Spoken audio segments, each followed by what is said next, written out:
지금까지 이런 회계학은 없었다. CPA 김수석, 김용재 의사입니다. 자, 이번 영상은 2021 국가직 9급 회계원리 관세직 납책형 해설 강의입니다. 자, 우선 여러분들께 정말 수고 많으셨다라는 말씀 먼저 드리면서 해설 강의 시작하도록 하겠습니다. 특히 올해 같은 경우는 코로나 때문에 여러분들 공부하시는 환경이 계속해서 바뀌고 강의도 중간중간 중단되는 등 여러 악조건 속에서도 무사히 성공적으로 시험 마치신 여러분들께 정말 수고 많으셨다라는 말씀 먼저 드리면서 해설 강의 시작하도록 하겠습니다. 본격적으로 문제풀이에 들어가기에 앞서서 전반적인 올해 시험에 대한 총평을 하고 문제풀이 들어가도록 하겠습니다. 여러분들이 가장 관심 있어 하는 거는 아무래도 올해 난이도라고 생각이 드는데요. 작년도 20년도 국가직 9급 대비 평이했다라고 보입니다.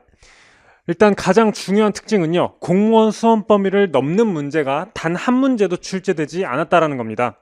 일반적으로 수험가에서 여겨지는 공무원 회계학 출제 범위라는 게 있는데 일반적으로는 19문제가 그 수험 범위에서 출제가 되고 한 문제 혹은 두 문제 정도가 그 수험 범위 바깥에서 출제가 되고 있습니다. 올해 같은 경우는 공무원 수험 범위 내에서 20문제 전부 다 출제되었기 때문에 여러분들이 기존에 갖고 계시는 교재로 충분히 소화를 잘 하셨다면 20문제 모두 다 맞추시는데 무리가 없었을 것이라 생각이 듭니다. 그 중에서 이제 고난이도 문제를 제가 3문제를 꼽아봤는데요. 3번 대손삼각비, 16번 재무비율, 그 다음에 19번 대손과 투자부동산을 같이 응용해서 내는 문제가 다소 난이도가 높았습니다. 지금 공단기에서 실시간 채점 서비스가 진행 중인데요. 현재 제가 3문제를 꼽아봤는데 그래도 상대적으로 3번과 16번 같은 경우는 여러분들이 잘 풀어주셨고요. 19번 같은 경우에는 대손삼각비, 그 다음에 투자부동산, 그리고 이익잉여금과 단기순이익의 개념을 정확히 종합적으로 알아야 되는 문제였기 때문에 여러분들이 상대적으로 못 풀었다라는 것을 저희가 확인을 했습니다. 그래서 어떤 식으로 문제가 응용이 돼서 나왔는지, 어떤 식으로 풀어야 되는지는 구체적으로 하나씩 설명드리도록 하겠습니다. 자, 전체적인 구성은요, 매년 관세직 회계원리 출제되는 것과 마찬가지로 재무회계에서 20문제 전부 다 출제되었고요. 세무직과 13문제가 겹쳤어요. 그리고 나머지 7문제만 독립 출제되었습니다. 자, 올해 같은 경우는요, 제가 기본, 심화, 그 다음에 마지막 핵심 기출 요약 강의 이렇게 3가지 커리큘럼을 중심으로 구성을 해보았는데요. 제가 마지막으로 진행을 했었던 100개 패턴 회계학에서 14문제가 출제되었습니다. 제가 재무회계, 정부회계, 원가회계에 걸쳐서 가장 많이 출제되었던 100개 패턴을 꼽아봤는데요. 세무직에서는 17문제가 출제되었는데 관세직 같은 경우는 아무래도 정부회계나 원가회계가 출제되지 않기 때문에 나머지 14문제가 출제되었습니다. 제가 이제 이 패턴 회계학에서 출제되지 않은 나머지 6가지 주제를 갖고 와봤는데요. 회계의 특징, 시산표의 작성, 계정별 원장 작성의 경우에는 아주 기초적인 회계 원리 지식이기 때문에 패턴 회계학을 굳이 안 봤다 하더라도 충분히 맞출 수 있었을 거라고 생각이 들고요. 나머지 개념체계, 그 다음에 IFRS의 특징, 재고에 포함될 항목 같은 경우에서 이 3가지 항목의 경우에도 15번 IFRS의 특징을 제외하고 나머지 2가지는 제가 기본서인 코어 회계학에서 충분히 다뤄드렸기 때문에 여러분들이 합격에 필요한 85점 정도 가져가시는데 전혀 무리가 없었을 거라 생각이 듭니다. 자, 그리고 마지막 오카방 홍보하고 본격적인 문제풀이 진행하도록 하겠습니다. 지금 이게 기출 해설 강의이기 때문에 제가 모든 그 이론 내용을 다 설명드릴 수가 없어요. 그래서 기본적으로 여러분들이 기본 내용을 안다라고 가정하고 문제풀이를 진행할 거기 때문에 혹시라도 이해가 되지 않는 부분들이 있다면은 제가 운영하고 있는 오카방이 있으니까 여기로 들어와서 질문을 좀 해주세요.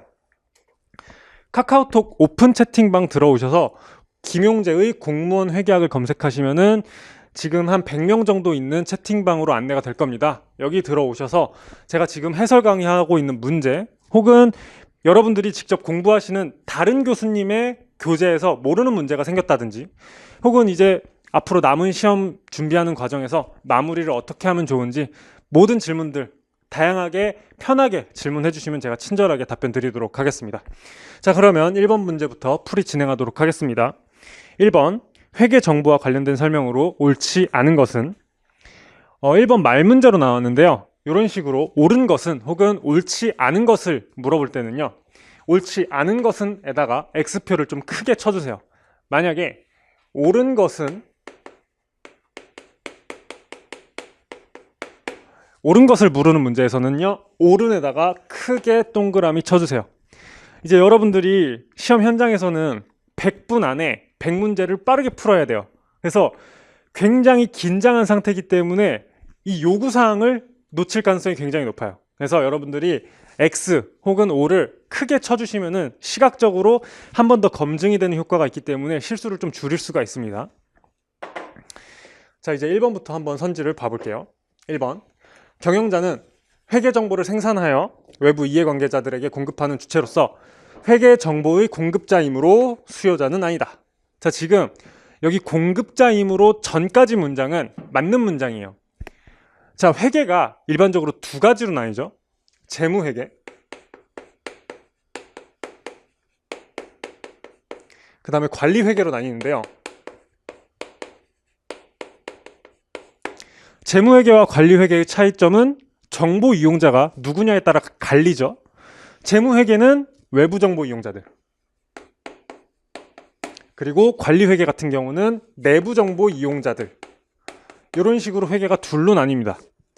자, 지금 이 공급자이므로 앞단에서 얘기하고 있는 건 뭐냐면요, 이 재무회계가 표현되는 방식이 재무제표라는 걸 통해서 외부 정보 이용자들에게 정보를 전달하잖아요. 이 재무제표를 작성하는 책임자가 바로 경영진이에요. 그래서 경영자가 회계 정보를 생산한다, 그리고 회계 정보의 공급자이다, 이런 얘기가 나오는 거예요. 그래서 공급자이므로 앞까지는 맞는 문장이에요.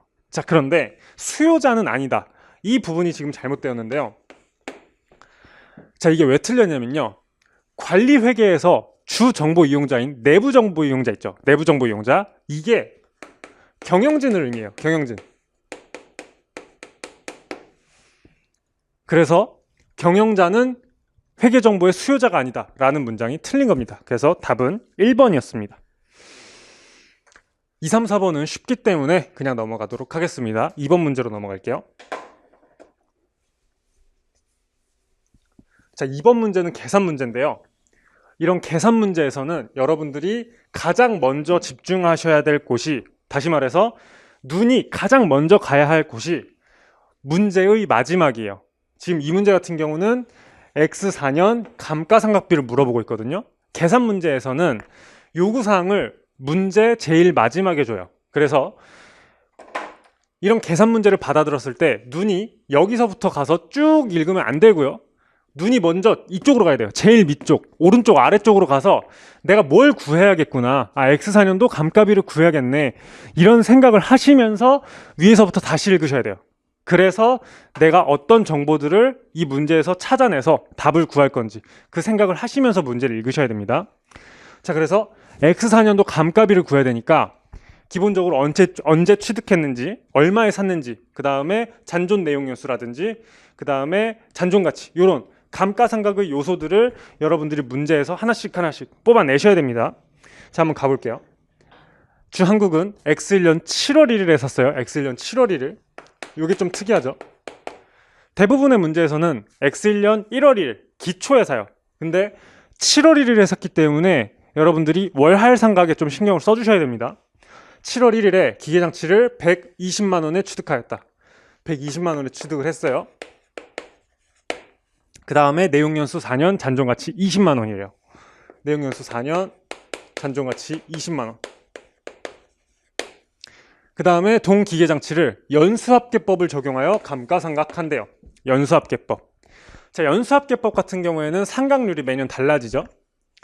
10분의 4, 10분의 3, 10분의 2, 10분의 1, 이렇게 매년 상각률이 달라지는데요.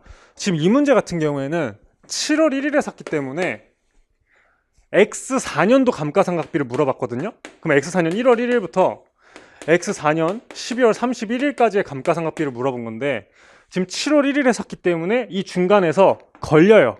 상각률이 이 1년 동안 한번 바뀌게 될 겁니다. 자, 지금 보시면은 X1년 7월 1일에 사서 X2년 7월 1일까지는 10분의 4를 적용하고요. X2년 7월 1일부터 X3년 7월 1일까지는 10분의 3을 적용하고, 그 다음 1년은 또 10분의 1을 적용하고 그 뒤에는 10분의 1을 적용합니다. 이런 식으로. 근데 지금 요 기간 X4년 1년 동안이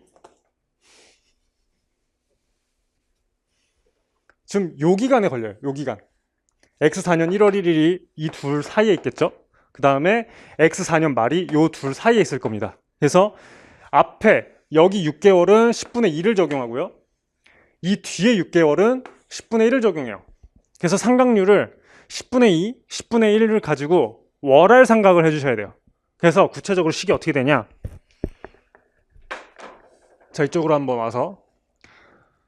자, 기본적으로 연수학계법 같은 경우에는 취득원가에서 잔존가치를 차감한 다음에 이 옆에다가 상각률을 곱하죠. 이게 연수학계법의 감가상각비예요. 근데 지금 중간중간 X4년도가 앞에 6개월은 10분의 1을 적용받고 그 뒤에 6개월은 10분의 1을 적용받아요. 그래서 요거를 월할 상각하게 되면은 10분의 2 곱하기 10분의 6 더하기 10분의 1 곱하기 12분의 6 요렇게 X4년도 감가상각비가 이런 식으로 계산이 됩니다. 그래서 지금 이 부분이 10분의 2와 10분의 1을 반반씩 평균한 금액이잖아요. 그래서 0.15로 계산이 되고요. 그 다음에 이 앞단에 있는 금액이 100만 원이기 때문에 100만 원 곱하기 0.15 15만 원으로 계산이 됩니다. 그래서 지금 15만 원이 2번이기 때문에 답은 2번으로 구할 수가 있었습니다. 자, 이제 문제 3번으로 가볼게요. 대손삼각비 문제인데요. 대손삼각비 같은 경우는 제가 다른 교수님들이랑 푸는 방법이 조금 달라요. 제가 이제 좀 독특하게 풀 거기 때문에 제 풀이법을 보고 나서 이거 어떤 식으로 푸는 건지 좀 궁금하다, 알고 싶다 하시는 분들 같은 경우는 패턴 회계학을 좀 참고해 주세요. 지금 제가 패턴 회계학에서 출제된 문제들 같은 경우는 제가 전부 다 패턴 몇 번에서 출제가 된 내용이니까 요거를 참고하셔라 라고 적어놨기 때문에 패턴 회계학 교재 있으신 분들 같은 경우는 저 교재 참고하시면 되겠습니다. 자, 문제 3번. 단기 손상차손을 묻고 있어요. 마지막 줄 단기 손상차손은 요게 이제 요구사항입니다. 자, 대손삼각비 같은 경우는 기본적인 문제 풀이 틀이 어떻게 되냐면요. 대손삼각비 매출채권 채권이라고 그냥 쓸게요. 그 다음에 대손충당금 이 세 가지 계정의 증감을 분석해서 풀게 됩니다. 지금 이게 시산표를 나타낸 거예요. 우리 이렇게 나눴을 때 비용과 자산은 차변에 오죠. 그 다음에 부채는 대변에 오잖아요. 그래서 이런 식으로 나눴을 때 이제 대차가 일치하게끔 이 밑에 회계 처리를 반영을 할 겁니다. 한번 보여드릴게요. 자, 일단 제일 위에 기초를 적습니다. 기초 채권과 기초 충당금에서 출발을 해서 기중의 증감을 반영해서 마지막 기말 금액을 뽑아낼 거예요. 자, 문제에서 기초 매출 채권 50만 원이라고 얘기를 했고요. 1000원 단위로 쓸게요. 그 다음에 기초 대손 충당금 5만 원 50이라고 적습니다. 자, 그 다음에 이 밑에 증감 내역을 적어주면 돼요. 증감 내역은 문제에 서술된 부분을 보시면 됩니다. 지금 모든 매출이 외상으로 발생하는 회사이며 단기 총 매출액이 80이래요. 지금 문제에서 모든 매출이 외상으로 발생하고 있다라고 얘기를 하고 있기 때문에 이 총 매출액 80만 원은 전부 다 외상 매출이에요. 현금 매출이 하나도 없어요. 그래서 이 외상 매출액 80만 원 전부 다 매출 채권을 증가시켜요. 현금 거래였으면 현금 받고 끝나지만은 외상 매출이기 때문에 매출 채권을 늘렸다가 나중에 돈으로 받는 거죠. 매출로 인해서 매출 채권이 80만 원 늘게 됩니다. 그 다음에 매출 채권으로부터 회수한 현금액 60만 원이라고 얘기를 하고 있죠. 그럼 이 80만 원 중에서 60만 원을 돈으로 돌려받은 거예요. 그럼 매출 채권이 60만 원만큼 줄어들겠죠. 자, 그 다음에 추가 자료는 없고요. 밑에 박스에 기말 숫자만 여러분들이 맞춰주시면 돼요. 이 밑에 뭔가 추가적으로 더 있을 거예요. 그리고 나서 기말 금액이 45만 원과 5만 원이래요. 제가 왜 밑에 추가적인 변동사항이 있을 거다라고 말씀드리는 거냐면요. 지금 여기까지 반영을 해봤을 때 매출채권이 이 밑에 아무것도 없다면 1300에서 600을 빼서 700이 나와야 돼요. 700. 근데 지금 문제에서 기말 매출채권이 45만 원이라고 얘기를 하고 있단 말이에요. 그러니까 이 둘이 차이가 나죠. 그 말인즉슨 이 밑에서 매출채권의 변동사항이 더 있었단 얘기예요. 자, 그럼 얼마만큼 변동했겠어요? 여기까지 왔을 때 700이니까 이 밑에서 25만 원, 250을 더 줄여야 돼요. 그래야 450이 돼요. 자, 그러면은 매출채권이 매출이랑 회수 말고 추가적으로 변동할 수 있는 내용이 뭐가 있을까요? 특히 이 대손상각비와 관련해서 이 25만 원은 대손이 확정되면서 매출채권과 대손충당금을 상기한 부분이에요. 대손이 확정되면 매출채권이랑 대손충당금을 같은 금액만큼 상기를 하거든요. 그래서 매출채권 25만 원 줄이면서 같은 금액 25만 원만큼 대손충당금도 상기하게 됩니다. 자, 그러면은 이렇게 쫙 계산했을 때 기말 매출채권이 45만 원이 나오죠. 그래서 이제 매출채권은 금액을 맞췄어요. 자, 그런데 이렇게 대손충당금을 25만 원 다시 줄여놓고 봤더니 기초가 50인데 대손으로 250을 줄이면 마이너스 200이 돼야 돼요. 그러면 또 기말 대손충당금 금액이 안 맞죠. 자, 그러면 마지막에 들어가야 되는 금액은요 250이에요 50에서 250 줄이고 다시 250을 살려야 50이 되는데요. 이 250은 어디서 나오는 거냐? 기말에 저희가 대손충당금을 추정을 하죠. 기말 대손충당금을 추정을 해서 부족분은 추가로 설정을 해요. 대손충당금 설정. 그래서 이 부분이 250인 거예요. 그래서 대손충당금을 설정할 때 차변에 뭐가 옵니까?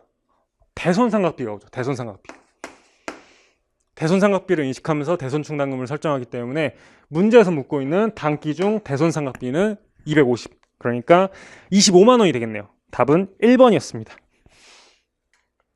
올해 같은 경우에 지금 관세직 문제 같은 경우에 뒤에 19번 뒤로 한번 잠깐 넘어가셔서 뒤에 19번을 보시면은 여기에 대손상각비 문제가 한 번 더 있어요. 그래서 지금 제가 방금 풀었던 풀이법이 이해가 안 되시는 분들은 19번 한 번 더 참고해 주세요. 자, 저희는 문제 4번으로 갑니다. 자, 문제 읽으시면은 상각 후 원가 측정 금융부채로 분류하는 사채의 회계 처리에 대한 설명으로 옳지 않은 것을 묻고 있네요. 옳지 않은 것은에다가 X표 쳐주시고요.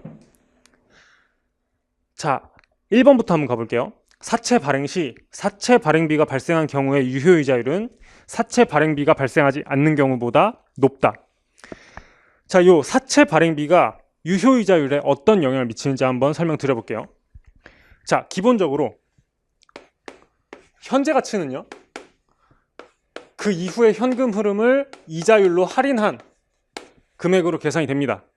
자, 그런데 만약에 사채 발행을 하면서 사채 발행비가 발생한다.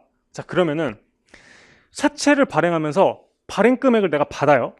근데 사채 발행비가 발생하면 내 주머니에서 돈이 또 거꾸로 나가죠. 그래서 정말 순수하게 내 주머니에 들어오는 돈은 줄어들어요. 사채 발행비가 없었으면 발행 금액이 다 내 건데 발행비를 추가적으로 내가 지불을 해야 되기 때문에 순수하게 내 주머니에 들어오는 금액은 줄어든다 이거죠. 그럼 이 등식을 성립시키기 위해서는 그 이후에 현금 흐름이 불변인 상태에서 유효이자율은요 올라갈 수밖에 없다라는 거죠. 분모가 커져야 이 전체 값이 작아지니까요. 그래서 1번 사채 발행비가 발생한 경우 유효이자율은 사채 발행비가 발생하지 않는 경우보다 높다. 맞는 문장이죠. 1번 맞는 문장입니다. 자, 2번도 이 내용으로 한번 설명드려볼게요. 사채의 액면이자율이 시장이자율보다 낮은 경우 사채를 할인 발행하게 된다. 자, 일반적으로 액면이자율이 시장 이자율과 같을 때 액면 발행하게 돼요. 그래서 요 현재 가치가 액면 금액과 같아져요. 이 경우일 때. 자, 그런데 만약에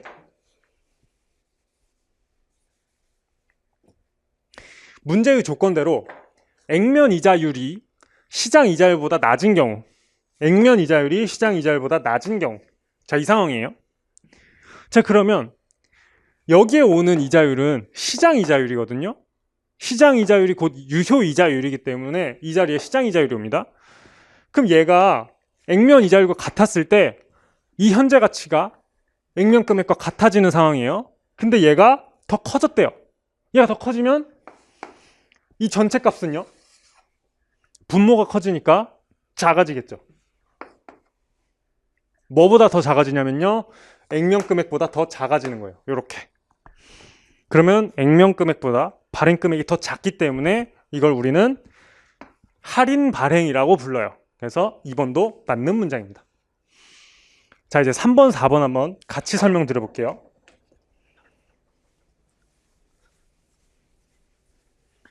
3번, 4번 같은 경우는 제가 코어 회계학이랑 패턴 회계학 모두 강조드렸던 사항인데요. 요 그림 하나 그리면 끝나요.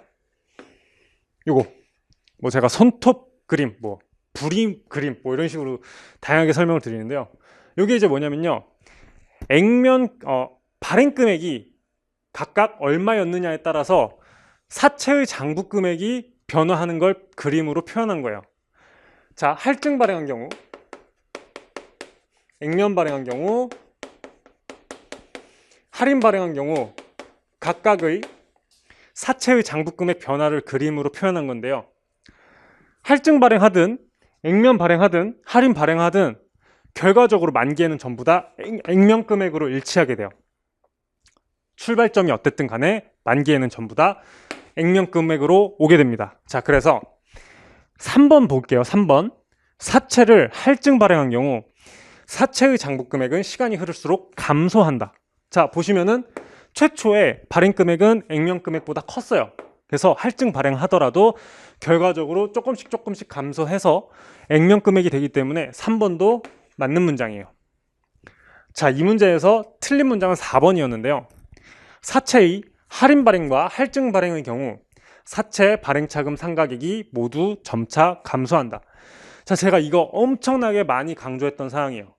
사채를 할인 발행하든 할증 발행하든 사채 발행 차금 상각액은 모두 증가한다로 고쳐야 돼요.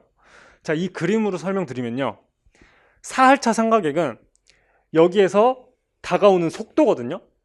초반에는 조금씩 올라와요. 그러다가 후반에는 확 올라오죠. 기울기가 점점 급해지죠. 할증 발행도 마찬가지예요. 초반에는 조금씩 떨어지다가 후반에 확 떨어져요. 이게 바로 상각액의 개념이에요. 그래서 할증 발행하든 할인 발행하든 기울기가 점점 더 급해지기 때문에 무조건 사채 할인 발행 차금 혹은 사채 할증 발행 차금 모두 다 상각액은 모두 증가한다라고 기억을 하셔라 라고 말씀을 드렸었죠. 똑같이 이렇게 출제되는 걸 확인할 수 있었습니다. 답은 4번이었고요. 문제 5번으로 넘어가겠습니다.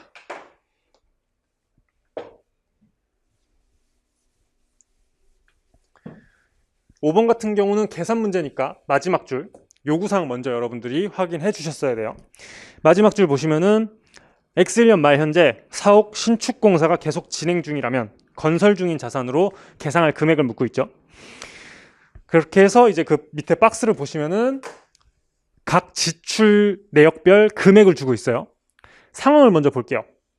주한국은 X1년 초에 토지를 새로 구입한 후 토지 위에 새로운 사옥을 건설하기로 하였다. 이를 위해 토지 취득 후 토지 위에 있는 창고 건물을 철거하였다.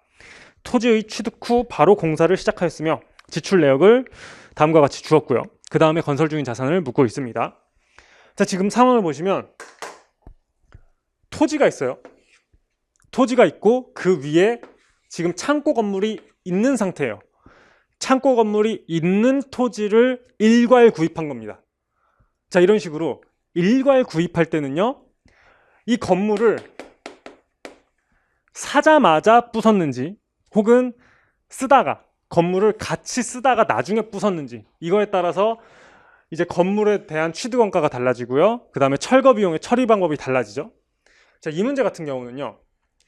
토지 취득 후 토지 위에 있는 창고 건물을 철거하였대요. 그리고 바로 토지의 취득 후 바로 공사를 시작했대요. 그러니까 이 건물은요. 사자마자 바로 부쉈다. 이 얘기입니다. 그래서 여러분들은 이 건물을 바로 철거하였다라는 상황을 염두에 두시고 문제를 푸셨어야 돼요. 자, 구체적으로 이제 지출 내역을 하나씩 구분해 볼게요.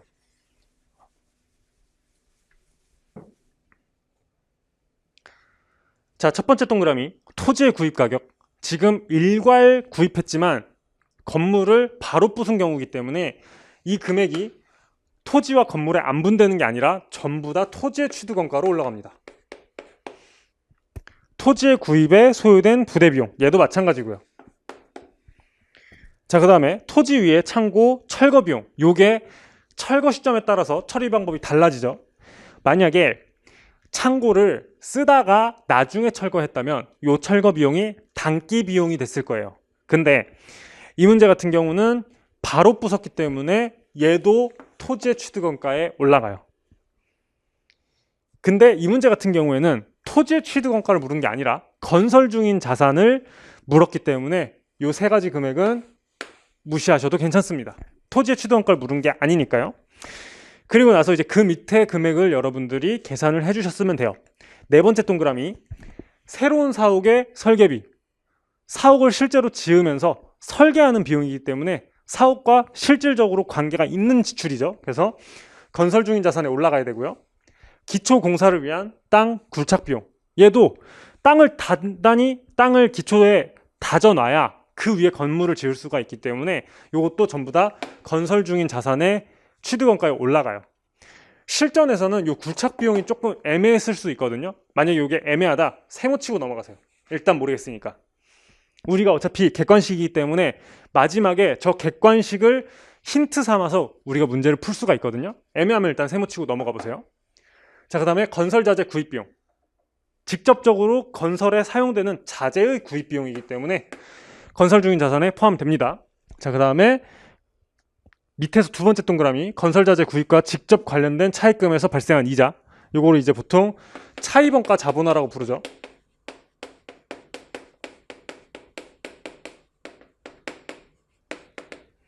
뭐 이제 제 수업을 들으신 분들 같은 경우는 요 차입원가 자본화 관련해서 뭐 연평균 지출액, 특정 차입금, 뭐 일반 차입금, 뭐 한도 계산까지 하면서 복잡하게 요 차입원가 자본화액을 계산하는 방법을 열심히 배우셨을 텐데 요 문제 같은 경우는 그 결과값이 150원이다 이렇게 준 겁니다. 그래서 요 150원은 건설 중인 자산에 올라가야 돼요.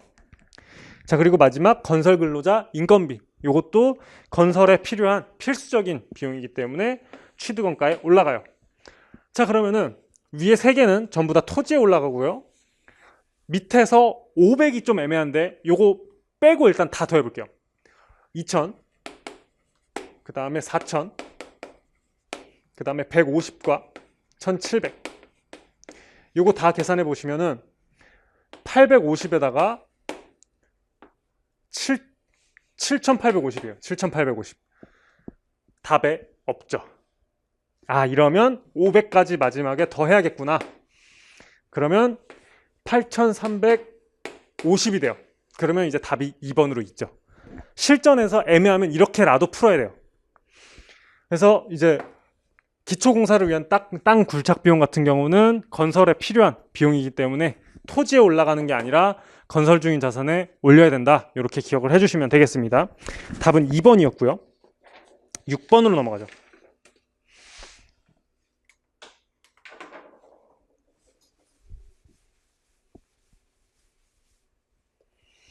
재평가 모형과 관련된 문제인데요. 일단 마지막 줄 요구사항 먼저 읽어보면요.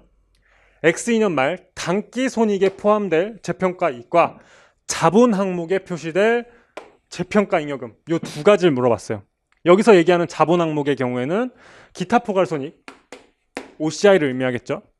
단기 손익은 PL 요 재평가 이익을 물어본 겁니다. 문제 간단하니까 바로 한번 풀어볼게요. 주한국은 유형자산에 대하여 재평가 모형을 사용하고 있으며 토지를 X1년 초에 100만 원에 취득하였다. 제가 이제 모든 시점을 기말 기준으로 적기 때문에 X1년 초면 X0년 말과 일치하잖아요. 그래서 X0이라고 한번 적어볼게요. X1년 초에 100만 원에 취득하였대요. 그리고 나서 X1년 말 재평가 결과 토지의 공정가치가 90만 원이었대요. 그러면은 X1년 말 90만 원이 됩니다. 그리고 나서 X2년 말 공정가치가 105만 원이래요. 이렇게 돼요. 그리고 나서 지금 X2년도의 평가손익을 물어봤기 때문에 여기에서 15만 원이 어떤 식으로 처리되느냐 이걸 물어본 겁니다. 자, 그러면은 앞에서부터 한번 차근차근 해볼게요. 자, 재평가 모형의 가장 핵심은요, 오르면 OCI, 떨어지면은 PL, 상대방 것이 있다면 제거 후 초과분만 인식이에요. 자, 지금 올라가고 있는 상황이에요, 떨어지고 있는 상황이에요? 금액이 떨어지고 있는 상황이에요. 지금 10만 원 줄어들고 있는데 재평가 모형에서 최초 평가 손실은 단기 손실로 인식합니다. PL. 자, 그리고 나서 오르고 있죠. 오르고 있으면은 일단 상대방 걸로 먼저 올려요. 10만 원은 PL로 먼저 인식을 했으니까, 떨어뜨릴 때 PL로 인식했으니까 10만 원은 또 똑같이 PL로 올려요. 근데 10만 원 올리면은 100만 원이거든요. 근데 우리 105만 원까지 5만 원을 더 올려야 돼요. 요 초과분은 OCI로 인식하게 됩니다. 그래서 요 두 가지를 표현한 금액이 답이에요. 지금 재평가 이익 10만 원, 그 다음에 재평가 지금 이익금이라고, 여기가 PPT가 잘못됐네요. 네, 재평가 잉여금이라고 되어 있죠. 그래서 재평가 이익 10만 원에 재평가 잉여금 5만 원, 똑바로 지금 표현하고 있는 선지가 3번입니다. 3번. 10만 원에 5만 원. 그리고 3번이 답이었습니다. 자, 이제 7번으로 넘어가 볼게요. 이 문제 같은 경우 실전에서 여러분들이 실수할 만했어요. 되게 헷갈리게 문제를 냈는데, 사실 문제만 제대로 잘 읽었다면 그 함정에 빠지지 않고 충분히 문제를 간단하게 풀 수 있는 문제였습니다. 문제를 잘 읽으셔야 돼요. 자, 한번 읽어보면은, 다음의 분계장 기록 내역 중 시산표 작성을 통해 항상 자동으로 발견되는 오류만을 모두 고르면, 자, 이거 문제 잘못 읽으면요, 자동 오류? 여기에 여러분들이 꽂히시면은, 이거 자동 조정 오류를 구하라는 문제구나, 이렇게 오해할 수가 있어요. 자, 근데 문제 잘 읽어보면요, 자동 조정 오류를 물어본 문제가 아니고요, 시산표 작성을 통해 발견되는 오류를 물어본 거였어요. 시산표 작성을 통해 발견되는 오류. 이거 제가 굉장히 많이 강조드렸는데요, 시산표 작성을 통해 발견되는 오류가 뭔지 그냥 여러분들 입으로 탁 튀어나와야 돼요. 대차가 일치하지 않는 오류. 대차가 일치하지 않으면 시산표를 딱 그렸을 때 대차가 안 맞으니까 바로 알 수 있거든요. 그래서 여러분들은 지금 기역부터 리을까지 나와 있는데 대차가 일치하지 않는 오류를 찾으셨으면 돼요. 그래서 지금 기역부터 리을까지 있는데 지금 이게 무슨 거래인지, 회사가 어떻게 회계 처리했는지 보실 필요 없이요, 그냥 숫자만 딱딱 보고 대차가 안 맞는 것만 고르시면 돼요. 자, 기역 보시면 차변 80만 원, 대변 8만 원. 대차가 안 맞죠. 그래서 기역이 일단 잘못됐어요. 자, 그리고 니은부터 리을까지 보시면 무슨 거래인지, 회계 처리 어떻게 했는지 보실 필요 없이 대차가 일단 다 맞습니다. 오류이든 오류가 아니든 관심 없고요. 시산표의 작성을 통해 발견할 수 없기 때문에 얘네 세 개는 답이 아닙니다. 그래서 답은 기역이었어요. 1번. 네, 7번 이렇게 푸셨어야 되고요. 8번으로 넘어가 볼게요. 8번도 굉장히 간단한 문제였어요. 그냥 간단한 계산만 할 줄 알면 풀 수 있는 문제였습니다. 자, 지금 시산표를 줬고요. 그 다음에 기초이익 잉여금, 여기 물음표로 주고 여기를 채워라 이거예요. 근데 시산표가 대차가 안 맞게 나왔어요. 지금 보시면은 매출, 수익이에요. 수익이면 대변 외와야 되는데 지금 왼쪽에 나와 있죠. 자, 현금 같은 경우도 자산이니까 왼쪽에 와 있어야 되는데 오른쪽에 있단 말이에요. 그래서 요거 이제 왼쪽 오른쪽을 정확하게 표시해서 대차가 안 맞는 부분을 기초이익잉여금으로 맞춰주면 되는 그런 문제였습니다. 자, 그래서 빠르게 한번 계산을 해볼게요. 자, 왼쪽 줄부터 한번 정확하게 표시를 해보겠습니다. 자, 매출, 수익이죠. 대변에 와야 돼요. 그 다음에 매출 원가, 비용이니까 차변에 와야 되고요. 그 다음에 급여, 비용이에요. 차변에 오고요. 성급비용, 자산이죠. 차변에 오고요. 미지급비용, 부채입니다. 대변에 오고요. 자본금, 대변에 와야죠. 그 다음에 현금, 차변에 오고요. 재고자산도 자산이니까 차변에 옵니다. 그 다음에 매입채무, 부채니까 대변에 오고요. 미지급금, 안 준 돈이니까 부채죠. 대변에 오고요. 미수수익, 못 받은 돈이니까 자산이에요. 차변에 옵니다. 자, 그럼 이렇게 했을 때 대차가 맞아야 돼요. 자, 그러면은 이 오른쪽에 빈 금액이 기초이익잉여금이 됩니다. 요거 차변 먼저 한번 계산해 볼게요. 여기 지금 20만 원이죠. 얘까지는 40, 얘까지는 50, 그리고 요 두 개가 10이니까 60으로 계산되겠네요. 60. 자, 그럼 여기도 계산을 했을 때 60이 나와야 돼요. 자, 그럼 요거 빼고 나머지 한번 계산해 볼게요. 여기 지금 20이에요. 그 다음에 여기 21만 원에 얘까지 하면은 26만 원이네요. 그럼 여기가 지금 44만 원으로 계산이 돼요. 46만 원이죠. 46만 원. 그러면 요 빈 금액을 딱 채웠을 때 60만 원이 나와야 된다라는 거죠. 그래서 요 빈 금액이 14만 원이 됩니다. 그래서 기초이익잉여금은 3번 14만 원이 돼요. 네, 여기까지 8번이었고요. 9번으로 넘어가죠. 마지막 줄 보시면은 홍수로 소실된 상품의 추정원가를 묻고 있는데요. 이것도 제가 패턴 회계학에서 굉장히 많이 강조했었던 패턴입니다. 이제 재고 문제에서 뭐 분실, 도난, 화재, 홍수 뭐 이런 것들 뭐 재고가 없어져요. 어떤 불미스러운 일들로 인해서 그때 문제에서 잃어버린 혹은 뭐 화재로 불탄 상품의 원가를 물어보거든요.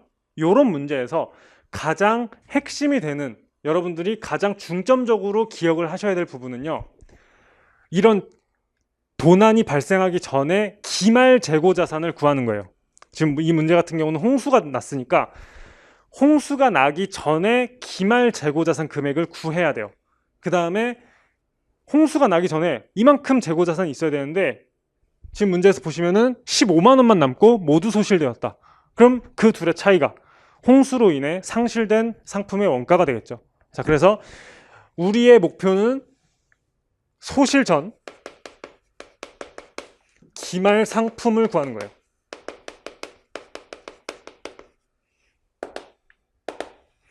이것만 기억하시면 이런 재난으로 인해서 상품이 소실되는 문제 충분히 풀 수 있습니다.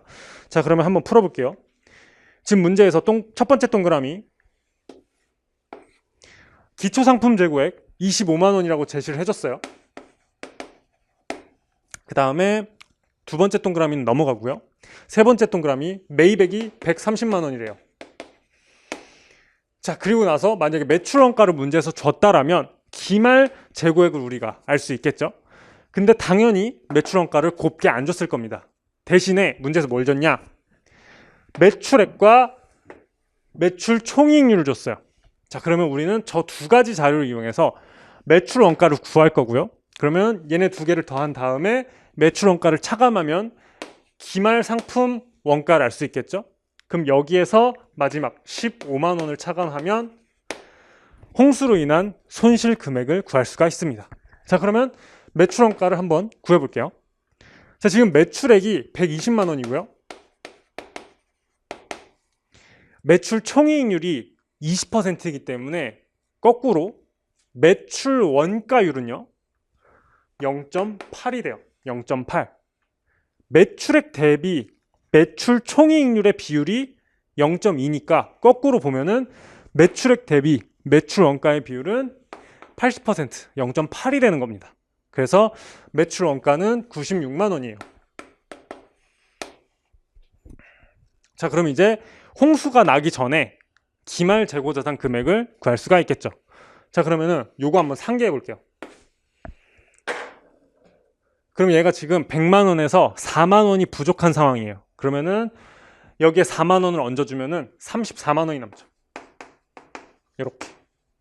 그럼 25만 원과 34만 원을 더했을 때 기말 상품 금액은 59만 원이 됩니다. 59만 원.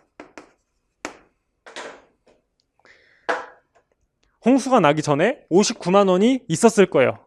근데 지금 홍수가 나서 15만 원밖에 안 남았기 때문에 홍수로 인한 손실액은 44만 원이 됩니다. 그래서 답은 3번이었어요. 자, 이제 10번으로 넘어갈게요. 10번. 자본에 관한 설명 중 옳지 않은 것은? 요구사항은 굉장히 간단한데요. 상당히 까다로운 문제였습니다.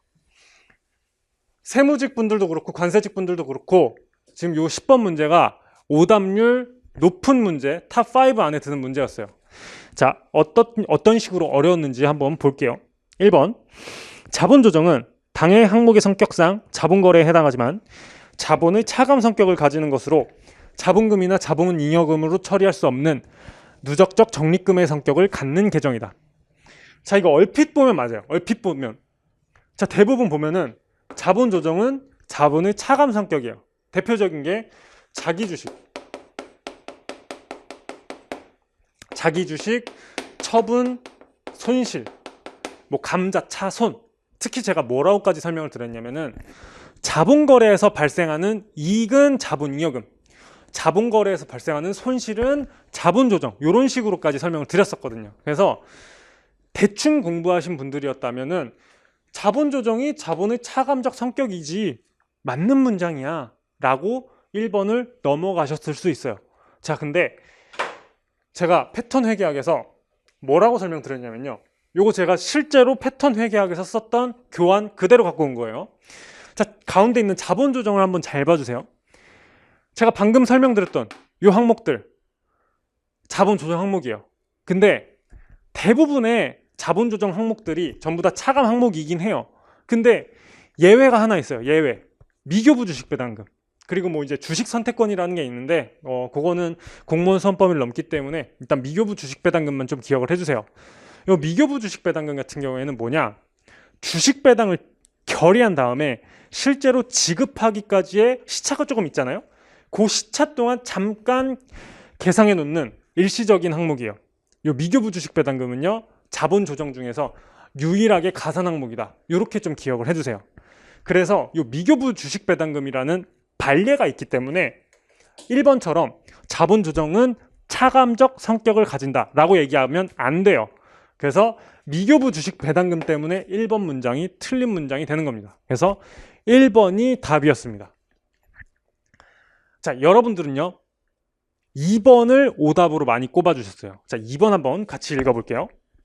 상환 우선주의 보유자가 발행자에게 상환을 청구할 수 있는 권리를 보유하고 있는 경우 이 상환 우선주는 자본으로 분류하지 않는다.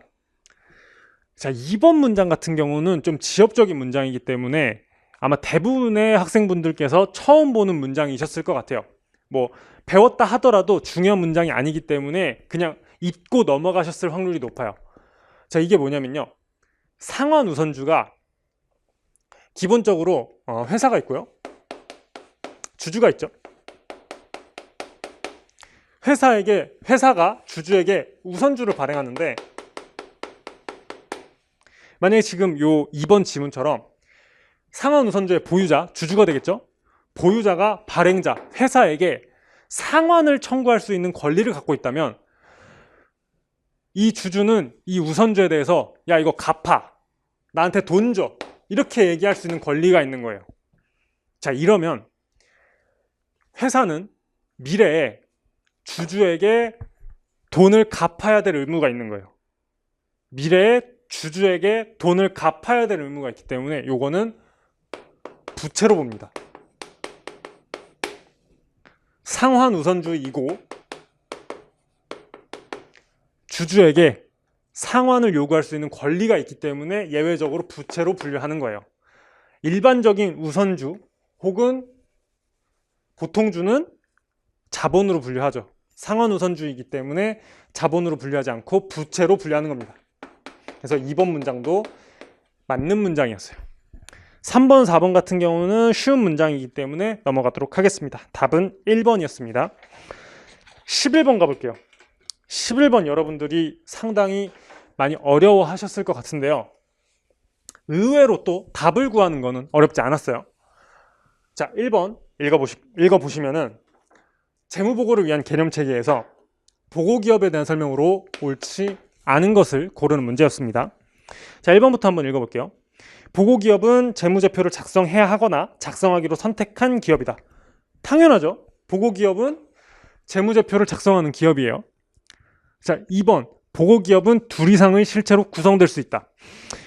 이런 내용들을 이제 여러분들이 고급회계를 제대로 배우셨어야 알 수 있는 내용인데 공무원 회계학에서는 고급회계를 제대로 다루지 않기 때문에 2번 같은 경우 좀 애매했을 거예요. 이러면은 그냥 세모치고 넘어가는 겁니다. 자, 3번 보고기업은 반드시 법적 실체와 일치한다. 뭔가 문장이 딱 봐도 틀린 문장인 것 같은데 처음 보는 문장이니까 일단 얘도 세모. 자, 4번 보고기업이 지배기업과 종속기업으로 구성된다면 그 보고기업의 재무제표를 연결재무제표라고 한다. 이것도 이제 고급회계 내용이라서 제가 이제 간단하게 고급 코어 회계학 재무회계 편에서 그냥 간단하게만 언급하고 넘어간 내용이에요. 그래서 기억하신 분들 같은 경우는 뭐 4번도 맞구나 라는 걸 알 수 있긴 한데 뭐 이것도 몰랐다고 치자고요. 자, 그러면은 실전에서 2, 3, 4번 세 개 중에 하나를 찍어야 되는데 2번 같은 경우는요, 뭔지 무슨 내용인지 모르겠지만 뭐뭐 할 수도 있다 라고 얘기를 하고 있고요. 3번 같은 경우는요, 반드시 뭐뭐 한다. 이거는 회계를 배우지 않고도 우리 중고등학교 때 도덕 시간 있잖아요. 무조건 뭐뭐 한다, 반드시 뭐뭐 한다 라고 하면 틀린 문장이잖아요. 그러면은 실전에서는 3번이 틀리지 않았을까 하는 생각으로 뭔가 찜찜하긴 하지만 3번을 답으로 찍고 넘어갔어야 돼요. 우리가 특히 요 문제 같은 경우는 지금 고급 회계를 굉장히 깊숙이 물어본 문제이기 때문에 공무원 시험 준비하시는 여러분들이 이걸 다 대비할 수가 없어요.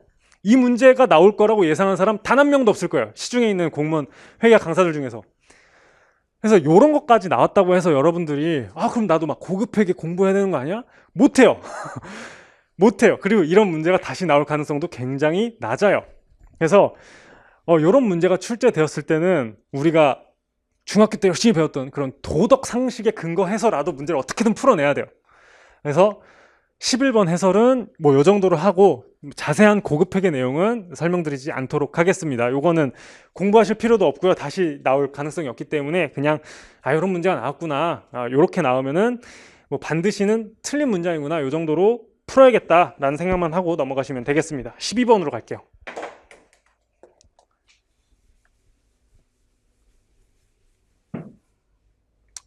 자, 요 문제 같은 경우도 옳지 않은 것을 묻는 문제였습니다. 지금 현금 원장과 관련해서 문제를 물어봤는데요. 지금 보시면은 현금을 지급하였다, 수취하였다, 지급하였다, 지급하였다 이런 식으로 문제가 나와 있어요. 뭐 하나하나 다 따져봐도 되는데 사실 이 문제 같은 경우는 선지만 잘 봐도 답을 맞출 수가 있었습니다. 자, 어떤 식이냐면요. 지금 1월 2일 5만 원을 지급하였다. 지금 여기 와 있죠. 지금 대변 항목이에요. 자, 그 다음에 7만 원을 수취하였다. 지금 7만 원이 차변에 와 있죠, 여기. 그래서 차변 항목이에요. 그 다음에 현금 10만 원을 지급하였다. 요 10만 원 차변에 와 있네요. 차변. 그 다음에 4번 미지급급여 2만 원을 현금으로 지급하였다. 지금 여기 대변에 와 있네요. 여기 대변. 자, 요 정도 분석만 하시더라도 이게 지급인지 수취인지 시험 현장에서 머리 안 돌아가요. 보기만 보고 왼쪽 오른쪽인지만 비교해서 답을 골라낼 수 있었습니다. 자, 잘 보시면요. 1번, 4번 같은 대변이죠. 그래서 지금 한쪽은 지급이고 한쪽은 수취인데 이게 생각이 잘 안 될 거란 말이에요. 자, 양쪽 다 대변이기 때문에 1번, 4번 모두 다 대변이기 때문에 같이 다 지급이라고 얘기를 하고 있어요.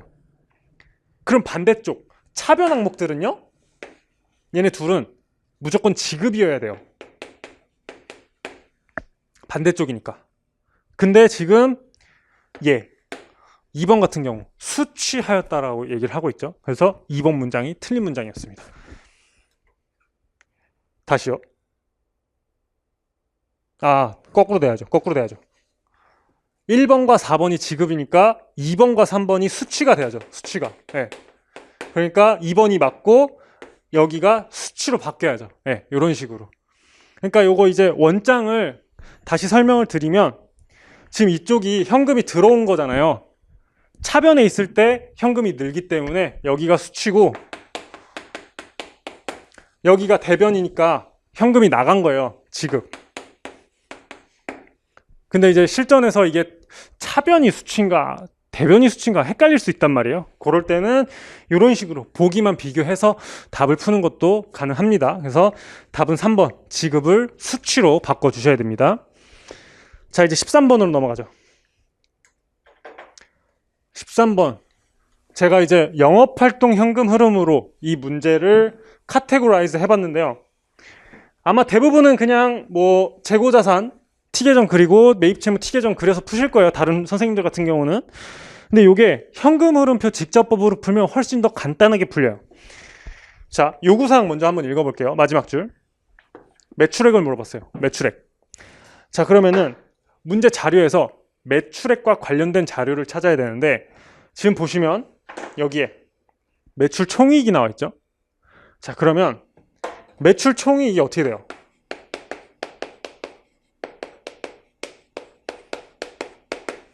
매출액에서 매출 원가를 뺀 금액이에요.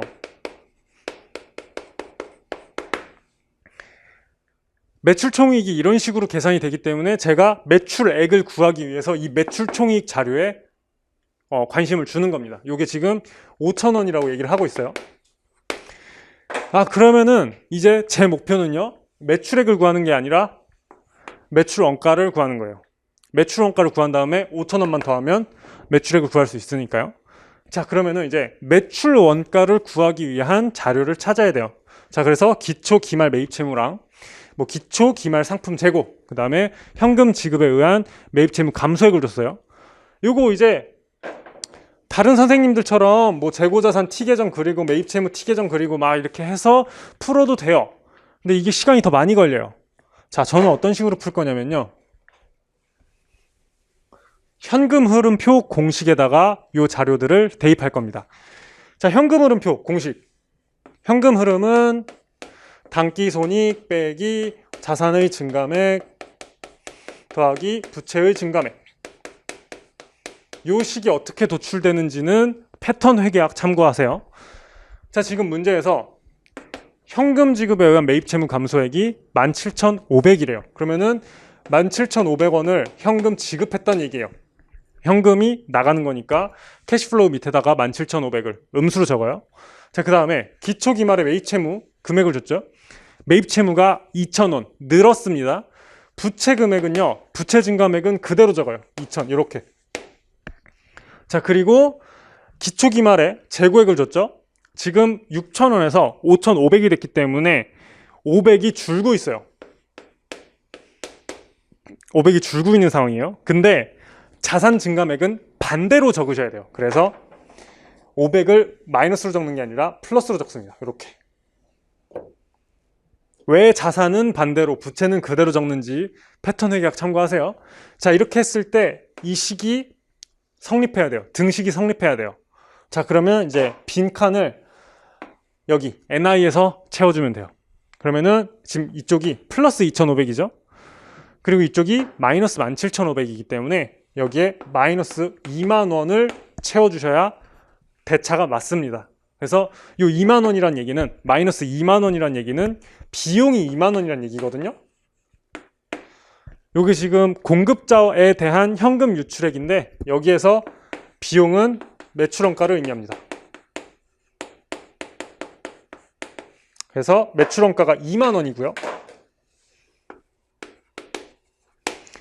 매출액은 2만 원 더하기 5천 원 해서 2만 5천 원으로 계산됩니다. 그래서 답은 2번이에요. 14번 가보죠. 기말수정분계. 14번 같은 경우는 시간이 꽤 걸리는 문제였어요. 일단은 지금 기말수정분계가 재무제표에 미친 영향을 물어봤기 때문에 기말수정분계를 끊으셔야 되고요. 지금 콩이 요 동그라미가 총 3개가 있기 때문에 기말수정분계를 3개를 하셔야 돼요. 그리고 나서 이제 동그라미 1, 2, 3, 4번을 봤을 때 얘네들도 만만치가 않아요. 자산에 미치는 영향, 비용에 미치는 영향 이런 걸 다 구해야 되기 때문에 시간이 상당히 많이 걸리는 문제였습니다. 그래서 14번 같은 경우에는 현장에서는 제끼신 다음에 제일 마지막에 풀었어야 되는 문제였습니다. 자, 그러면 수정분계부터 하나씩 해볼게요. 이 문제 같은 경우는 옳은 것을 묻고 있는 문제입니다. 자, 첫 번째 동그라미 8월 1일 건물을 1년간 임대하기로 하고 현금 2,400을 수취하면서 임대 수익으로 기록하였다. 자, 지금 저 1년치 임대료는요 8월부터 12월까지의 임대료와 그 다음 해 1월부터 7월까지 총 7개월의 임대료가 포함된 금액이에요. 근데 요거를 전부 다 임대 수익으로 기록했대요. 자, 그러면 내년도 7개월치 수익은 올해 수익이 아니에요. 그래서 수익을 줄이면서 요거를 선수 수익으로 돌려주셔야 됩니다. 금액은 2,400, 요게 1년치거든요. 그러면 한 달에 200원이란 얘기예요. 한 달에 200원. 그럼 7개월 치니까 얼마? 1,400원이란 얘기죠. 이렇게. 자, 두 번째 회계 처리 한번 해볼게요. 10월 1일 거래처에 현금 10,000원을 대여하고 1년 후 원금과 이자, 연이자율 4%를 회수하기로 하였다. 자, 이 문제도 마찬가지요. 지금 1년 후에 이자 4%를 회수하였기 때문에 1년치 이자는 10,000원 곱하기 4%, 400원이에요. 이게 지금 1년치 이자예요. 1년. 근데 지금 10월 1일에 빌려줬죠. 10월 1일. 자, 그러면은 올해는 10월, 11월, 12월 총 석 달치 이자가 발생하고요. 나머지 9달은 내년의 이자예요. 그래서 이 400원을 석 달과 9달로 나눠주셔야 돼요. 그래서 100원은 올해 이자, 300원은 내년 이자예요. 근데 지금 지금 요 문제에서 회수하기로 하였다만 나와 있고 미수이자 회계 처리를 했다는 얘기가 없죠. 그래서 발생주의에 따라서 우리는 회계 처리를 하기 때문에 미수이자 100, 이자 수익 100, 요 회계 처리를 해주셔야 됩니다. 그리고 나서 300원은 내년도에 또 수익으로 돌리겠죠. 자, 그 다음에 마지막 동그라미 11월 1일 보험료 2년분 2,400을 현금 지급하고 보험료로 회계 처리하였다. 자, 이번에는 보험료를 지급하는데 2년치를 한꺼번에 현금 지급했대요. 그리고 나서 전부 다 비용 처리했대요. 자, 이거는 지금 11월, 12월 두 달치만 올해 비용이고요. 지금 2년분을 한꺼번에 냈기 때문에 총 24개월이에요. 그래서 올해 두 달을 제외한 나머지 22개월치는 내년이랑 후년 비용이에요. 근데 이 24개월치를 전부 다 단기에 비용으로 처리했대요. 그러니까 비용을 줄여야겠죠. 비용을 줄이면서 나머지 22달치는 성급보험료로 자산화 하셔야 됩니다. 지금 2,400원이고요. 24달이기 때문에 월 100원이고요. 22개월 치면 2,200원입니다. 2,200원. 이렇게 회계 처리가 이렇게 돼요. 자, 그리고 이제 답을 한번 구해볼게요.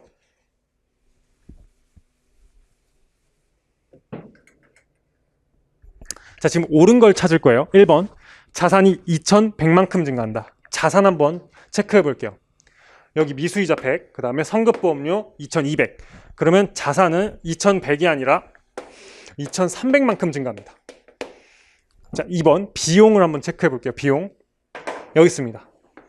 비용 2,200만큼 감소하고 있죠.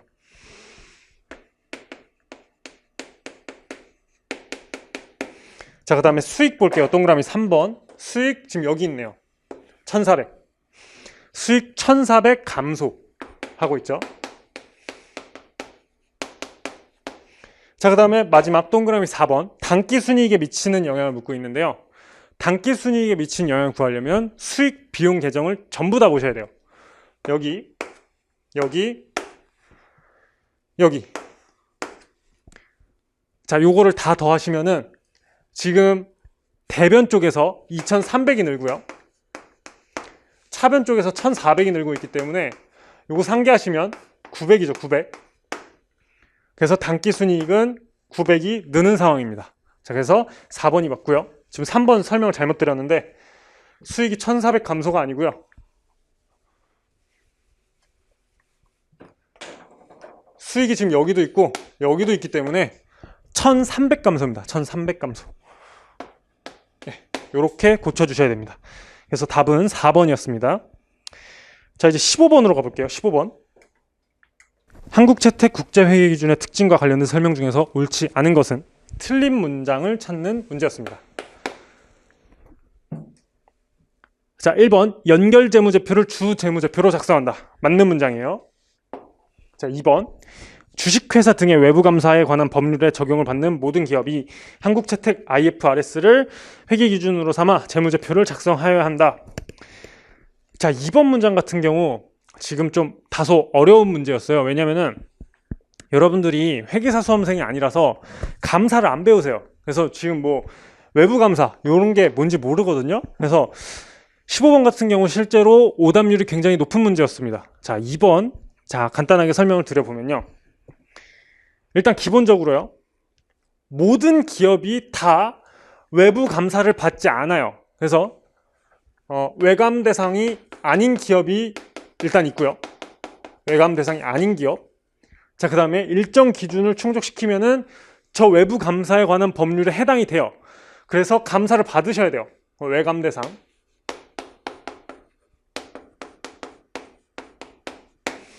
자, 근데 얘네도 다시 둘로 나뉘어요. 이 중에서 IFRS를 적용받는 애가 있고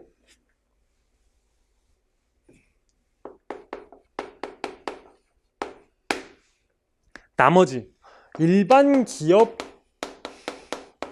회계 기준을 적용받는 애들이 있어요. 얘네들은 뭐냐? 상장사, 그 다음에 금융기업,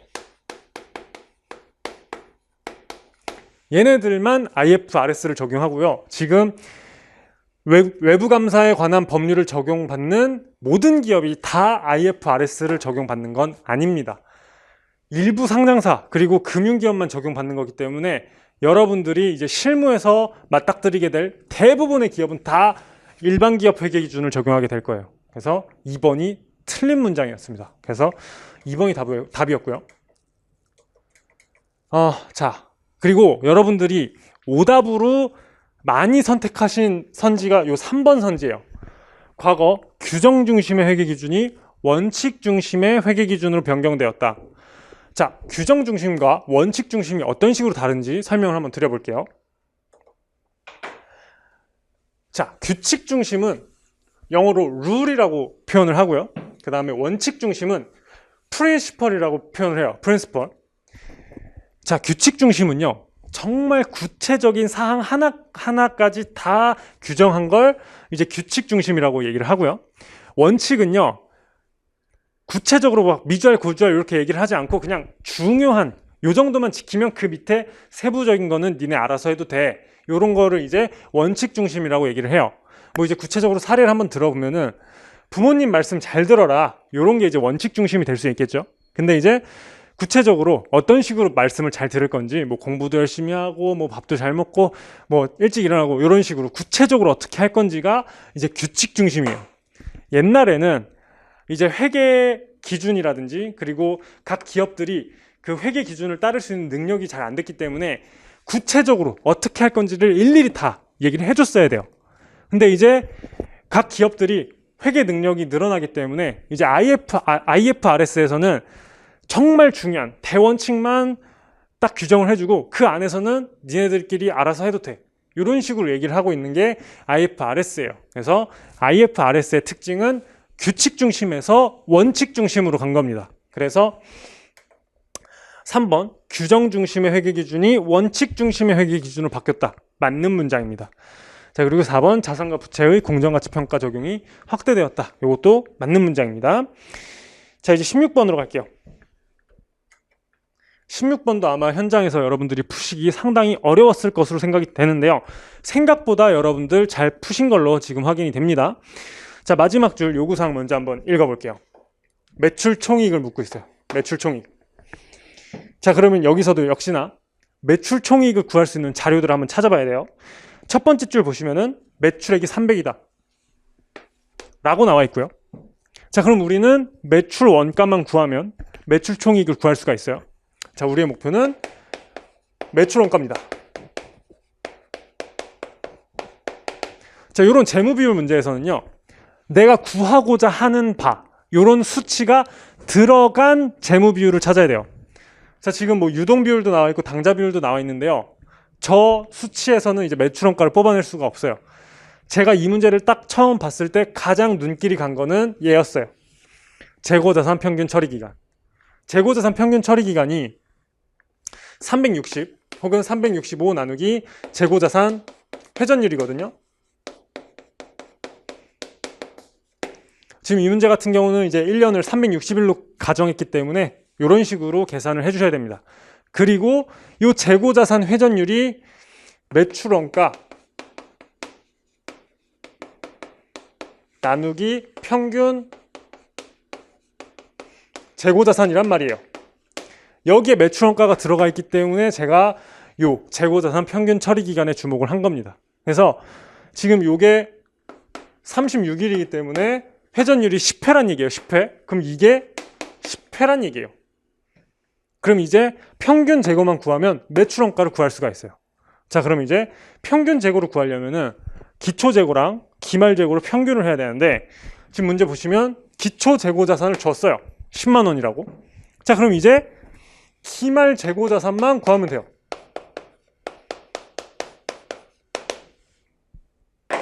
자, 이제 기말 재고 자산을 어떻게 구할 수 있는지 문제에서 자료를 잘 읽어봐야겠죠.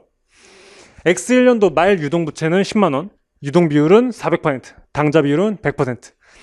일반적으로 재무비율을 계산할 때는 기초기말의 평균 수치를 이용해요. 근데 이 문제 같은 경우에는 X1년 말이라는 단서를 줬어요.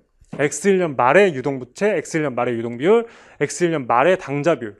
자, 그러면 저렇게 시점을 딱 찝었기 때문에 각 비율을 계산할 때 다 기말 숫자를 이용할 거예요. 그래서 저 비율들을 이용해서 저는 기말 재고자산 금액을 구할 겁니다. 자, 유동비율이 400%. 유동비율은 어떻게 구해요? 유동자산 나누기 유동부채로 구하죠. 요게 지금 400%래요. 4. 그 다음에 당좌 비율이 100%라고 얘기를 하는데, 당좌 비율은 유동자산에서 재고자산을 차감한 당좌자산, 얘를 당좌자산이라고 우리가 부르잖아요. 얘를 유동부채로 나눈 걸 당좌 비율이라고 부르는데, 요게 지금 100%, 1이래요. 자, 그러면 4랑 1의 차이가 3이죠. 3. 근데 요 둘의 차이는요, 요 금액이에요. 재고자산을 유동부채로 나눈 게 3이란 얘기예요. 그럼 지금 문제에서 유동부채가 10만 원이라고 얘기를 하고 있거든요. 기말 유동부채가. 그럼 여기 지금 기말 숫자이기 때문에 기말 재고자산이 10 곱하기 3, 30만 원이란 얘기죠. 30만 원. 기말 재고가 30만 원. 자, 그럼 다 구했어요. 지금 기초 재고 10만 원, 기말 재고 30만 원. 그럼 평균 재고 얼마? 20만 원. 그럼 이제 평균 재고 알죠? 회전율 알죠? 둘이 곱하면 매출 원가를 구할 수 있겠네요. 200이죠, 200.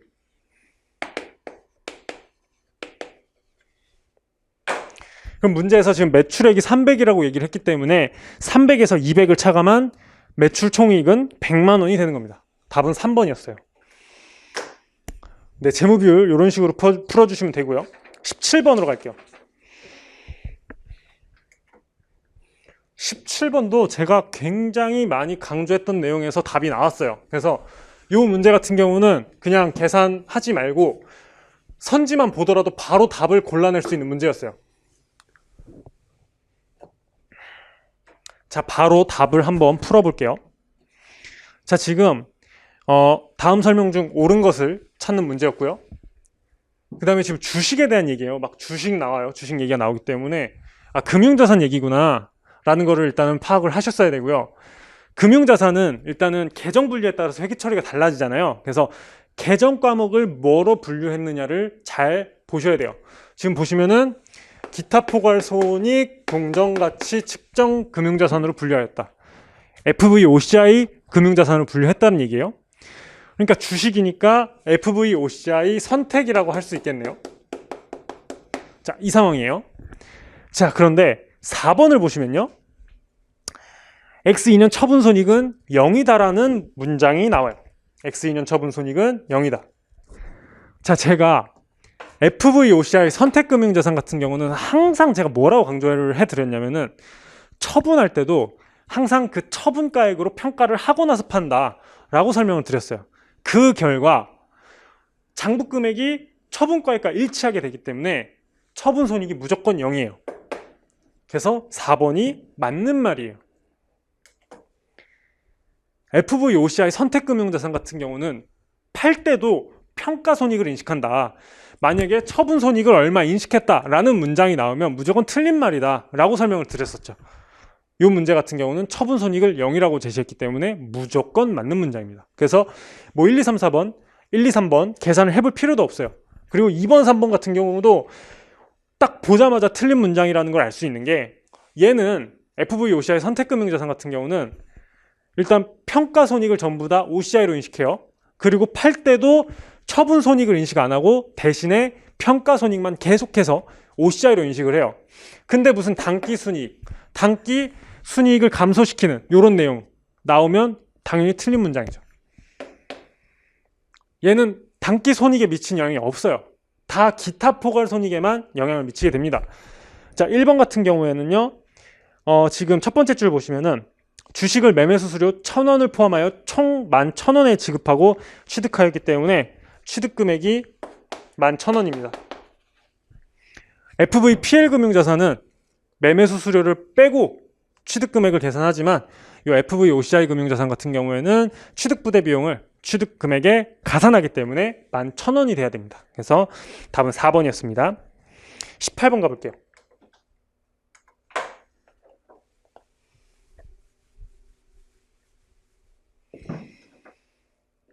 자, 마지막 줄. 이를 반영한 후 X1년 매출원가를 한번 구해볼게요. 자, 문제 이제 첫 번째 줄부터 보시면은 X1년 기초재고자산을 줬고요. 매입액을 줬어요. 자, 그리고 나서 재고자산 실사 결과 기말재고가 11만 원인 것으로 파악되었으며 지금 기초 줬고요. 매입액 주고요. 지금 매출원가를 구해야 되기 때문에 여기에서 둘이 더하고 기말재고만 빼면 돼요. 그러면 끝인데 지금 이 기말재고 자산을 곱게 안 줬죠. 정확한 기말재고를 준 게 아니라 실사 결과 기말재고를 줬어요. 실사 결과 창고에 있는 금액, 그게 지금 11만 원이래요. 그 다음에 이제 추가적인 자료를 줬죠. 이 자료를 반영해서 우리 보고 정확한 기말재고 자산을 뽑아봐라 이겁니다. 자, 그러면은 정확한 기말재고 자산을 여기서 뽑아볼게요. 지금 실사 재고가 11만 원이에요. 여기서 출발을 해볼게요. 자, 첫 번째 동그라미. 도착지 인도 조건으로 매입한 상품 2만 원은 X1년 말 현재 운송 중이며 X2년 1월에 도착 예정이다. 자, 지금 도착지 인도 조건으로 매입을 했기 때문에 도착을 해야 내 재고가 돼요. 근데 아직 도착을 안 했죠. 그래서 얘는 내 재고가 아니에요. 근데 내가 이제 실사한 창고 수량에 포함이 안 되어 있죠. 내 것도 아니고 포함도 안 시켰어요. 잘한 거예요. 그러니까 2만 원을 뭐 뺀다든지 하실 필요가 없어요. 내 거가 아닌데 내 창고에 없었어요. 그래서 카운팅을 안 했기 때문에 추가로 반영할 사항은 없습니다. 자, 두 번째 동그라미. 시용 판매예요. 시용 판매. 시용 판매는 고객이 구매 의사를 표시할 때 그때 재고의 통제권이 넘어가죠. 4만 원 중에서 50%에 대하여 구매 의사를 표시했기 때문에 나머지 50%, 2만 원에 대해서는 창고 밖에 있지만 내 재고가 맞기 때문에 더 해주셔야 됩니다. 자, 그 다음에 세 번째 동그라미. X1년 말 현재 주민국에 담보로 제공한 상품 5만 원은 창고에 보관 중이며 재고 실사 시 이를 포함하였다. 요거를 여러분들이 주의해 주셨어야 돼요. 자, 기본적으로 담보 제공 자산 같은 경우에는 일반적으로 내 창고 바깥에 있어요. 담보로 맡긴 자산이기 때문에 돈을 빌려준 채권자한테 자산이 넘어가요. 그리고 나서 저희가 항상 말씀드리는 게 담보권이 실행이 돼야지만 재고의 소유권이 넘어간다. 그래서 창고 밖에 있어도 내 재고 자산이니까 실사 재고 자산에서 추가를 해줘야 된다. 더 해줘야 된다. 이런 식으로 설명을 드려요. 자, 그런데 이 문제 같은 경우에는 담보 제공 자산임에도 불구하고 내 창고에 있어요. 그리고 실사 시 이를 포함했대요. 자, 그러면 원래 내 재고예요. 담보권이 실행되기 전까지는 내 재고예요. 그리고 내가 포함시켰대요. 잘한 거예요. 조정할 게 없습니다. 요거를 주의해 주셨어야 돼요. 담보 제공 자산 같은 경우 일반적으로 내 창고 바깥에 있기 때문에 플러스 해주는 건데 내 창고에 잘 잡혀 있대요. 그러니까 반영할 게 없어요. 그래서 올바른 기말 재고 자산은 13만 원이에요. 자, 그러면은 이제 자료를 이용해서 매출원가를 한번 뽑아볼게요. 기초 재고 10만 원이고요. 매입액 20. 그리고 지금 올바른 기말 재고 자산 13만 원이라고 우리가 구했기 때문에 얘까지 차감을 해주시면요. 매출원가는요. 17만 원이 되겠네요. 답은 1번이었습니다. 19번 가볼게요. 19번 제가 생각했을 때 꽤 여러분들이 어려워하셨을 것이라 생각이 됩니다. 왜냐하면 일반적으로 공무원 회계학 같은 경우에 두 가지 이상의 챕터를 혼합해서 내질 않아요. 대부분 뭐 1장 문제는 1장 문제, 뭐 8장 문제는 8장 문제 이렇게 따로따로 내는데 이 문제 같은 경우에는 대손상각비에 대한 여러분들의 이해가 필요하고요. 그 다음에 투자부동산을 같이 섞어서 냈어요. 그리고 지금 발문을 잘 보시면 단기순이익과 이익잉여금을 물어봤어요. 요걸 이제 제가 회계 변경 및 오류 수정에서 굉장히 강조해서 설명을 드리는데 그 내용까지 여러분들이 잘 이해하셔야만 문제를 정확하게 풀 수 있었습니다. 자, 한번 가볼게요. 이제 문제 초반에 보면은 뭐 대손충당금 얘기가 나와요. 그래서 이게 대손상각비 문제구나 라고 여러분들이 일단은 캐치를 하셨어야 되고요. 저걸 보자마자 아까 제가 설명드렸었던 표를 그립니다. 기초, 대손상각비, 그 다음에 채권, 그 다음에 충당금. 요 표를 일단 그리고 나서 문제에 있는 자료를 하나씩 대입하는 겁니다. 지금 기초 대손충당금 잔액이 20만 원이래요. 요번에도 1000단위로 쓸게요. 여기서 출발을 해요. 자, 그리고 나서 밑에 이제 대손충당금과 관련된 추가 자료가 제시되어 있어요. 첫 번째 동그라미. 매출채권 7만 원이 회수불능으로 확정되었다. 자, 이게 아까 앞에서 말씀드렸었던 대손 확정의 케이스예요. 그래서 7만 원을 매출채권과 대손충당금을 같이 상계해 주셔야 돼요. 요렇게. 요게 대손이 확정되었을 때 처리하는 방법이에요. 자, 두 번째. X1년 말 매출채권 총액에 대한 기대 신용 손실액은 25만 원이다. 자, 이게 무슨 소리냐면요. 기말 매출채권이 얼마일지 몰라요. 이거는 이제 문제에서 안 줬기 때문에 알 수가 없는데 이 중에서 내가 25만 원은 못 받을 것 같다. 기대하는 신용 손실액. 요게 25만 원이다 라는 얘기예요. 그래서 기말 대손충당금 금액이 25만 원이 돼야 돼요. 자, 근데 여기서도 마찬가지로 지금 얘네 둘만 반영하면 13만 원이에요. 근데 25만 원이 돼야 된단 말이에요. 그럼 추가분 12만 원은 기말에 대손상각비를 설정한 거다. 설정.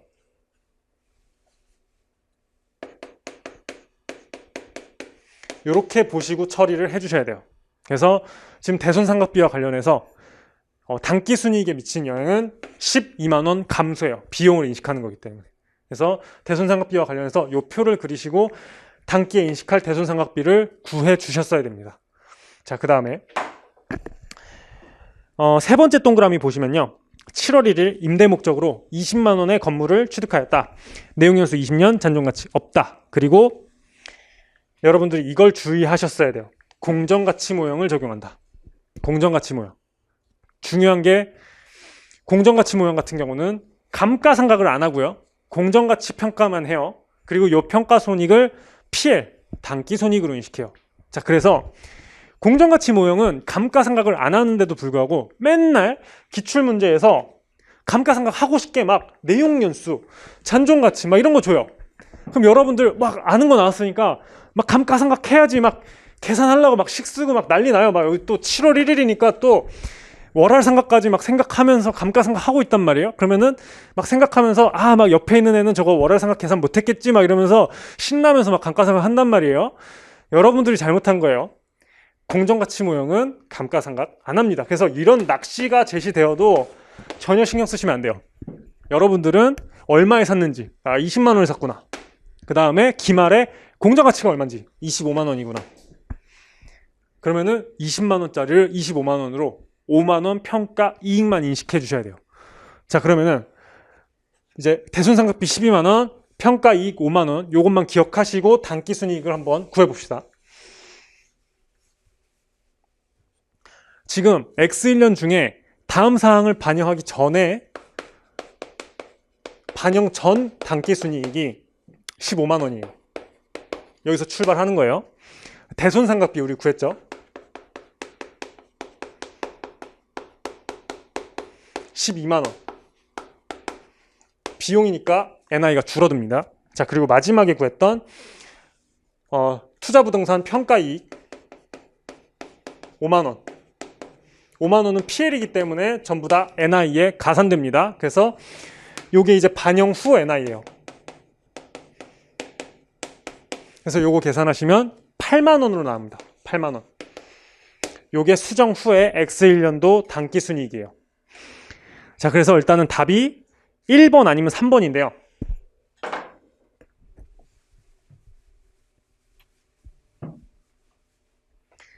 자, 이 문제 같은 경우 단기순이익만 구한다고 문제가 끝나질 않죠. 이익잉여금까지 구해야 되는데요. 지금 이익잉여금 기초잔액을 줬어요. 3만 원이래요. X1년 기초 이익잉여금에다가 X1년도 NI를 더해야 X1년도 기말 이익잉여금이 나옵니다. 이익잉여금에 대한 이 개념을 알고 있어야 여러분들이 이 문제를 풀 수 있었어요. 지금 기초이익잉여금 3만 원, X1년도 NI 8만 원이라고 구했기 때문에 기말 이익은 11만 원이에요. 그래서 답은 3번이었습니다. 자, 이제 마지막 문제 한번 풀어볼게요. 유효이자율법.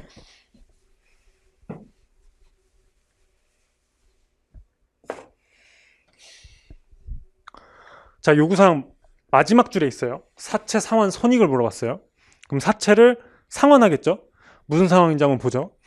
X1년 초에 액면가 만원, 만기 3년, 표시이자율 8%, 그 다음에 이자 지급일이 매년 말인 사채를 9503에 할인 발행하였대요. 자, 그리고 나서 1년이 지나고 나서 X2년 초에 9,800에 상환한 겁니다. 자, 그러면은 상환할 때 사채의 장부 금액을 구해야겠죠. 그래서 그 장부 금액과 상환 금액인 9,800을 비교해서 상환 손익을 우리가 구할 거예요. 자, 그럼 기본적으로 발행 금액이 지금 9503이에요. 9503. 여기서 출발을 할 겁니다. 유효이자를 삼각표를 한번 그려볼게요. 유효이자를 삼각표, 유효이자부터 시작을 하죠. 유효이자 지금 문제에서 10%라고 줬어요. 유효이자율 10% 여기. 그래서 얘가 10%고요. 그 다음에 표시이자 8%고요. 그 다음에 상가액과 장부금액, 이런 식으로 우리가 분석을 하죠. 지금 X1년 초에 9503을 발행했대요. 9503. 자, 그러면은 1년 동안 10%의 이자가 붙겠죠. 950입니다. 근데 이 중에서 8%, 800원은 표시이자로 지급을 해요. 그러면은 상가액으로 150원이 사채의 장부금액에 들러붙어요. 그러면은 요거 두 개 더해주시면은 9653이 X 1년도 말 이 사채의 장부금액이에요.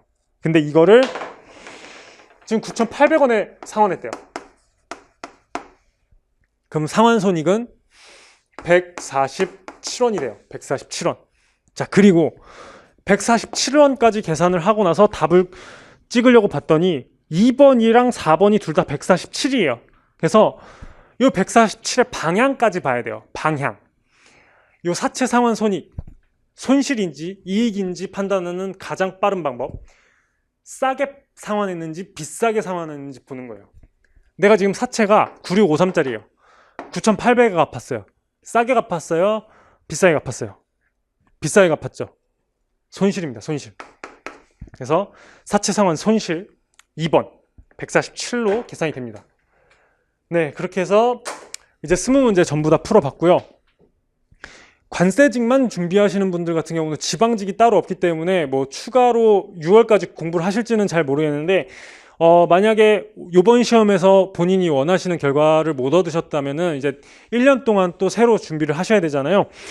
지금 현재 커리큘럼 준비 중이고요. 올해 같은 경우는 빠르면 5월, 늦으면은 6월 정도에 다시 이제 22년도 시험 대비로 제가 강의를 준비하고 있습니다. 그래서 커리큘럼 확정되는 대로 제가 빨리 최대한 커리큘럼 영상 다시 찍어서 올릴 텐데요. 그 전에 궁금하신 사항, 뭐 혹은 오늘 풀었던 문제 관련해서 질문사항 있으실 경우에는 제가 맨 처음에 홍보 드렸었던 오카방 통해서 질문 주시면 최대한 친절하게 그리고 빠르게 답변 드리도록 하겠습니다. 네, 시험 보시느라 정말 고생 많으셨고요. 합격하실 분들 같은 경우는 정말 축하한다는 말씀 드리고요. 혹시라도 이번에 원하는 결과 못 얻으신 분들 같은 경우는 절치부심 하셔가지고 내년도에 좋은 결과 있으시기를 진심으로 기원하겠습니다. 고생 많으셨습니다.